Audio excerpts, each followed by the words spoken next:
sliceofscifi.com.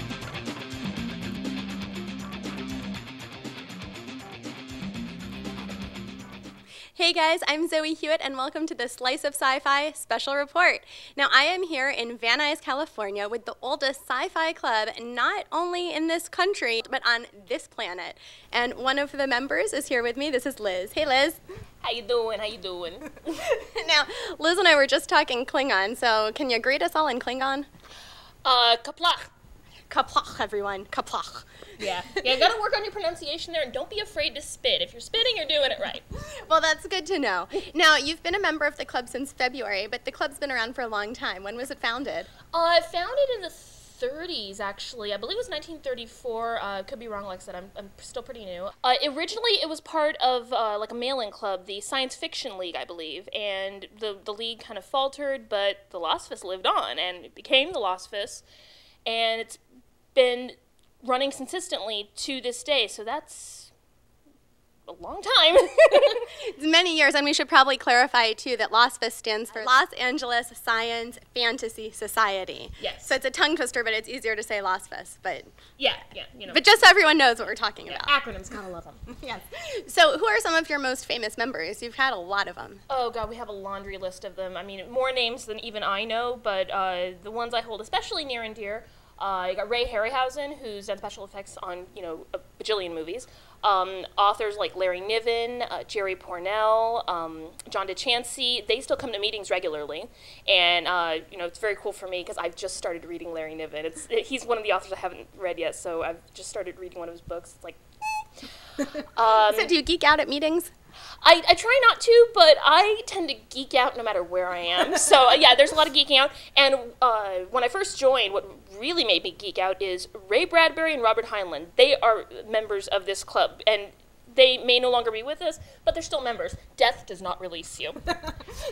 Yeah, Ray Bradbury just passed away not too long ago, but I'd say he's the most famous mainstream member of the club. Would you agree?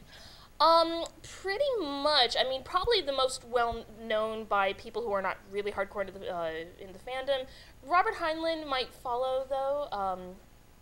We have other, slightly lesser-known members like Bill Ellern. Believe it or not, L. Ron Hubbard was a member of the club. Oh. Yeah, he did do some, actual science fiction writing, before all the rest of this stuff, which I have no interest in, so I'm like... Well, it makes sense. Scientology, science fiction, I mean, it fits. There you go. I feel like there should be a Klingon word for that, too. We'll have to make one up. I mean, nobody else will know. So, how has science fiction changed over the years? I mean, even before you joined the club, you've been a fan, so how would you say fans have changed and the club has? Well, I didn't really kind of discover my inner nerd, as it were, until within the last 5 years. But having been here at the club, I got a little bit of sci-fi from my dad. There's some, those movies that he's really hardcore about. I'd say that one of the consistent things has just been, the sharing of ideas. I mean, you come into a place like this, you've got a million different people doing a million different things. I mean, science fiction fans are very, very active. And I think these days, fans have exposure to even more through media, up-and-coming authors, a lot of fans who have turned, just fanish authoring and stuff like fan fiction into legitimate work. They're writing original stories. They're getting published. They are the next generation of Ray Bradburys and Robert Heinleins and, Pournelles and Nivens. We are up, we are coming, and we're kind of paving the path for the future. Soon we're going to be the old-timers at the club going, I remember when we had, MP3 files, not this hollow, whatchamacallit stuff. So, I mean, why do you think that is? That's so interesting that sci-fi and fantasy fans are so, I don't want to say rabid, it's a little, but so excited, I guess, about the genre. You don't see that in a lot of other genres. You don't see, the romantic comedy women going, let me write this romantic comedy for you. You don't see that. Not really. I know for me that at the core of everything, science fiction, fantasy, what have you, there is something that is self-sustaining, something that perpetuates itself. And if you want to really strip it down to a single core idea, the simplest form, hope. There's always something out there. There's always something to discover. There's always something just beyond the reaches of what you know and what you understand. And if you can reach out and touch that, that is something you can't get through romantic comedies or any other genre. That's magic right there. I mean, that is actual real life magic that you're tapping into, and there's nothing like it. So do you find when you come to meetings, you just stick around and keep talking, that, I mean, it just keeps going, like you said, it perpetuates. Do you sit around with members? I do. I come here as much to socialize as I do to actively participate in the club. I mean, I'm the club's secretary at the moment, and I will come early to hang out with my friends. I will stay late to, talk to people that, I have something to say to. We have open houses on Fridays where people just get together, chill out, play board games, that sort of thing. It's one of the things that really drew me to the club when I first joined. It's very much a family, and I sit here every Thursday, talking to these people, and, one day, a few years down the line, these are the people I would ask to help me move. And you go even further down the line, maybe 10, 15 years, these are the people I would ask to help me move bodies. Real friends will help you move, but true friends will help you move bodies. I have to tell you, I bet some of the members of the club are going to see this and they're going to be like, okay, I'm out. I don't do bodies. No, it's a sign of love. If I would trust you to help me move a body, it means I love you. It's a sign of trust and devotion and dedication. So for any of you who know Liz, remember, she asks you to move a body. She loves you. She really, really loves you. Exactly. It means that I trust you with my life. Or someone else's, as the case may be. Exactly. Well, if you had to sum up the club in one word, what has it meant to you? The club, for me, it's really helped me kind of figure myself out. Because, like I said, within the last 5 years, I've kind of embraced the fact that I've always known that I was a little odd. And then I kind of realized I'm kind of a nerd, Maybe there's nothing wrong with that. And I come here and I meet... in this club, I have met the people that I wish I knew in high school, because then it would have been a lot easier for me. Kindred spirits, future best friends. Like I said, it's a family here. And when I come here on Thursday nights, I really feel like I belong. And I feel like this is a place where I can be who I am, not be judged for it, and where, like I said, that magic, I can share it with other people. And when you can kind of spread it that way, it's just... there's no words. It's fantastic. I mean, I love this place like I love my own family. So if people want to go online, where should they go? It's real simple. It's LASFS.org. It's the club's acronym, LASFS.org. Well, thank you so much, Liz, for chatting. Not a problem. It's a blast. And up next, we will be speaking with Christian, who is the chair of the LosCon, now in its 39th year, and we'll find out more about that. SliceOfSciFi.com. Hey everyone, welcome back to Slice of Sci-Fi. I am with Christian. We're still at the LASFS Clubhouse. Now, during the break, there was a quick discussion about specifying what exactly is the committee to gouge. And if you come here, it's not a dangerous place, so Christian, perhaps as the head of the committee, should explain. We get donations of stuff, and we have small auctions every week, and sometimes we have big auctions, and so we're trying to gently gouge money out of our members. Oh, please bid this, please bid that, please bid some more. And we auction books, movie posters, DVDs, and stuff like that. Sometimes some really odd items, Star Trek Christmas ornaments, homemade Star Trek Christmas ornaments. It was like, really? Okay. And who made that? Your mother made it for you in the 70s. Let's see if somebody wants it. And I auction these items off. You chair a lot of things. This year you're chairing LosCon 39, is that right? Yes. And this will be held in over Thanksgiving holiday, right? Yes, from the Friday the 23rd of November through Sunday the 25th of November at the LA Airport Marriott. And tell us about the convention. I mean, it is the oldest around, is that right? It may be the oldest in Southern California. It may be the oldest in, no. Comic-Con is older. It may be the second oldest convention in California. There are many older conventions. The first science fiction convention was in 1936 in Philadelphia, and the World Science Fiction Convention began in 1939. But we're pretty old for most conventions. And you guys are literary based, so what does that mean exactly? We honor the written word. We have writer guests of honor. We have panel discussions. We have tracks on writing and not only how to write, but how to get an agent, what the legal issues are, which are getting bigger and bigger, And then we have science panels. And we do have Hollywood stuff since we are Hollywood adjacent. So we have people who write science fiction and other things for TV and movies. And we also have some people who are behind the scenes, makeup people, special effects people, music people, editors and such. But we are focused on the written science fiction. And you have a pretty amazing guest of honor this year.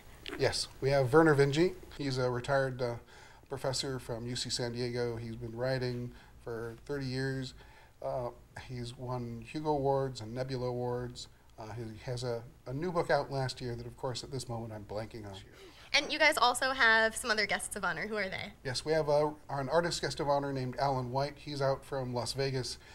He's been underappreciated, and that's why I asked him to be artist guest of honor. And then immediately after he became artist guest of honor, people started appreciating him more. He did covers for progress reports for WorldCon, and he did a special cover for a novella that John Scalzi wrote that was online, and that was huge. You know, suddenly, and he's also a writer, and he's a really cool guy and a photographer as well. You've got also a couple of really cool people. Well, I love this category, I should say. It's the fans, the fans of honor. Yes. So how does that work? The fan guests of honor, we have Lloyd and Yvonne Penny from Toronto. And you get to be a fan guest of honor for coming to the attention of a lot of people. These two fine people, she's been involved with the Canadian Science Society for 30 years. He's won writing awards, and they're both costumers and they both run conventions, and they're really a sweet couple. And they're coming down because I think that more people in Los Angeles should know them. And then you also have a costume guest of honor this year. This is new, right? Yes, this is our first time with a costume guest of honor. It's Mella Hoyt-Hayden. She is the head of Fullerton College costuming or textiles department. She's a master milliner, and she's done costuming for hundreds of theatrical productions, and she's a teacher at Costume College, which is every year in LA. And she's going to do demos and have workshops and speak on how to make costumes for stage and how to make costumes on the cheap and and what you can do. Basically, if anyone wants to dress up, this is the panel they should be going to listen to. Yes, her panels are the ones you should listen to. If you want to make the perfect costume, if you want to put all the energy into it, have all the seams lined up, she is the person you should be paying attention to. So you have chaired LosCon for a number of years, over the years, I should say. Yes. How many times has it been total? This would be my 5th. And did you draw the short straw for that? Because you're going to be running around, you won't get to enjoy it as much, or was it like, I am ready, here I go, let me chair again? I'm kind of strange.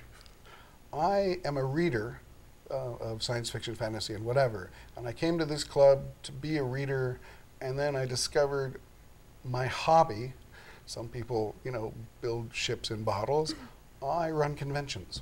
I work and run conventions. And so my enjoyment is trying to make sure that everybody who shows up during the weekend has the opportunity to have fun. So my game is all of it in the right place? Is everybody doing what they need to do?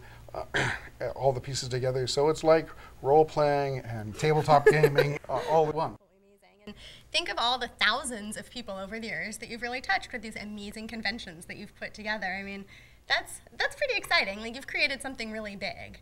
And I don't know about you guys, but it definitely makes me want to go to LosCon. Well, you can join us. You can join us if you want. And what's the website? Where should people go if they'd like to join? LosCon.org, LOSCON.org.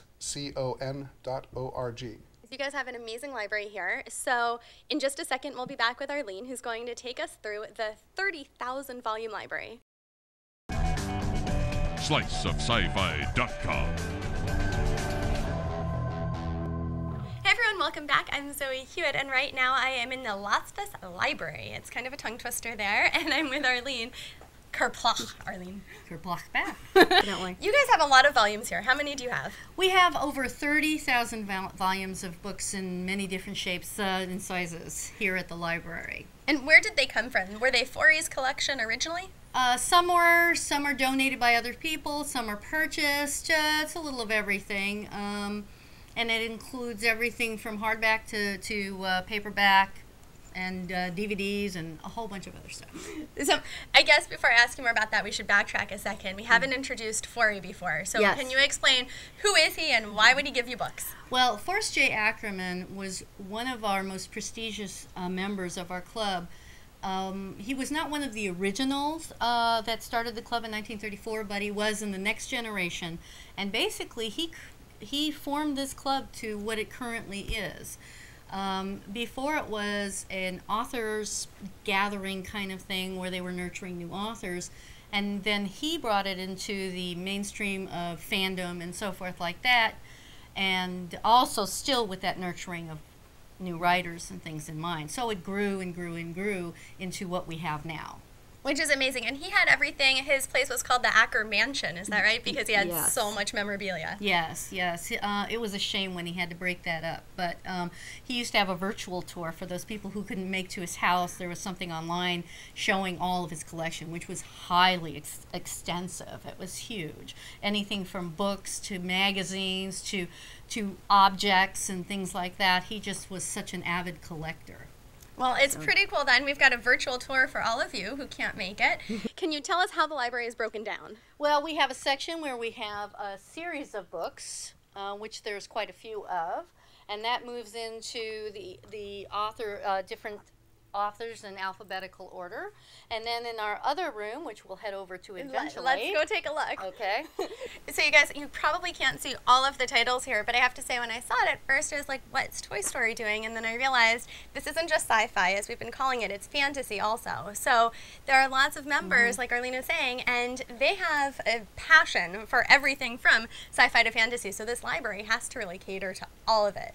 Now, Yes, it does. you loan the books out to members. How do you become a member? It's really easy.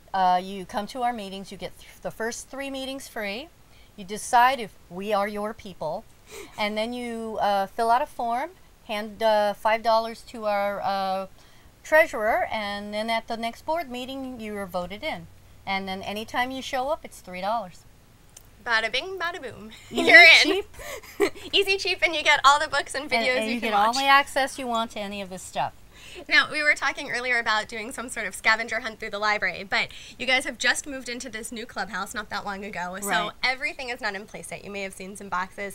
Everything's not out. But what would you say is the most interesting thing in the library? Oh my God, the sheer volume of everything we have here is the thing that I'm always impressed about. It's very hard not to find something you like, and if we don't have it here, we probably have it in a box somewhere, or somebody's just donated it. So it's like constantly evolving. Well, no matter what it is, no matter what you want to read, no matter what you want to watch, LASFS definitely has it for you. So thank you so much for taking us on a tour of this amazing library. You guys, now you have your own virtual tour, and of course, if you're in Van Nuys, you can come in on Thursday for a meeting. Your first 3 are free. Thanks for joining us on another episode of Slice of Sci-Fi. I'm Zoe Hewitt. I'll see you next time.